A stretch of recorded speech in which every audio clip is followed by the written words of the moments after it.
लोकसभा चुनाव 2024 के ज्यादातर एग्जिट पोल्स में बीजेपी की अगुवाई वाले एनडीए को भारी बढ़त मिलने का अनुमान है। अगर एग्जिट पोल्स के आंकड़े सही साबित होते हैं तो एनडीए को भारी बहुमत मिल सकता है। इंडिया गठबंधन को कई राज्यों में सीटें मिलती दिख रही हैं।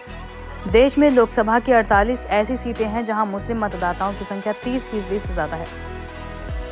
वहीं पूरे देश की बात करें तो ऐसी सीटों की संख्या बहुत ज्यादा है जहां मुस्लिम मतदाता खेल बनाने और बिगाड़ने की स्थिति में है। ऐसे में सवाल उठता है कि इस बार के चुनाव में मुस्लिम मतदाताओं ने किस गठबंधन का साथ दिया। इंडिया टुडे एक्सिस माई इंडिया ने एग्जिट पोल के आंकड़े जो जारी किए हैं उसके मुताबिक एनडीए को भारी जीत मिलती दिख रही है। हालांकि एग्जिट पोल में एनडीए को मिलने वाले मुस्लिम वोटों में गिरावट के संकेत भी हैं। 2019 के लोकसभा चुनाव में एनडीए को लगभग 9% मुस्लिम वोट मिले थे, जो इस बार घटकर 6% रहने का अनुमान है। वहीं कांग्रेस के नेतृत्व वाले इंडिया ब्लॉक को मुस्लिम के जबरदस्त वोट मिलने की संभावना है। दरअसल पिछले साल शुरू हुए कांग्रेस नेता राहुल गांधी की भारत जोड़ो यात्रा और भारत जोड़ो न्याय यात्रा और संविधान बचाओ अपील ने पार्टी को अन्य क्षेत्रीय दलों के मुकाबले मुस्लिम मतदाताओं का विश्वास जीतने में ज्यादा मदद की है। इस बार इंडिया अलायंस के मुस्लिम वोटों में लगभग 24% की उछाल देखने को मिल सकती है। अगर ऐसा होता है तो 2019 के मुकाबले ये 52% से बढ़कर 76% हो जाएगा। एग्जिट पोल के आंकड़ों के मुताबिक इस बार इंडिया गठबंधन को यूपी में 38% से ज्यादा मुस्लिम वोट मिलेंगे।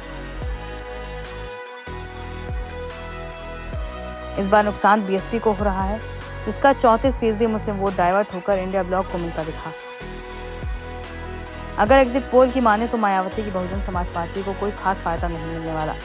वहीं बीजेपी के गठबंधन को यूपी में करीब 6% मुस्लिम वोटों के कम होने का अनुमान है। 3 तलाक पर रोक और मुस्लिम महिलाओं को सशक्त बनाने के लिए कई ठोस कदम उठाने के बावजूद यूपी में एनडीए को 6% मुस्लिम वोटों का नुकसान होता दिख रहा है। यूपी की ही तरह बिहार में भी ये ट्रेंड देखने को मिला। बिहार के इंडिया ब्लॉक को मुस्लिम के 16% वोट ज्यादा मिलने का अनुमान है। इनमें से 5% एनडीए और 11% अन्य पार्टियों के वोट हैं। बात करें पश्चिम बंगाल की तो यहाँ भी ममता बनर्जी की टीएमसी को 2% मुस्लिम वोटों का नुकसान होता नजर आ रहा है। वहीं झारखंड में एनडीए को 4% और अन्य पार्टियों को 2% मुस्लिम वोट इंडिया गठबंधन को मिलता दिख रहा है। भले ही एनडीए को मुस्लिम वोटों का नुकसान होता दिख रहा हो, लेकिन इसकी भरपाई अनुसूचित जनजाति, ओबीसी और सामान्य वर्ग की जातियों के वोट करते दिख रहे हैं। एग्जिट पोल के आंकड़ों की माने तो एनडीए को इस बार 1% एसटी वोट मिला है, 2% ओबीसी और लगभग 4% सामान्य वर्ग के ज्यादा वोट मिले हैं। एनडीए को बाकी जातियों से मिलने वाले वोट भी 4% बढ़कर 48% होने का अनुमान है।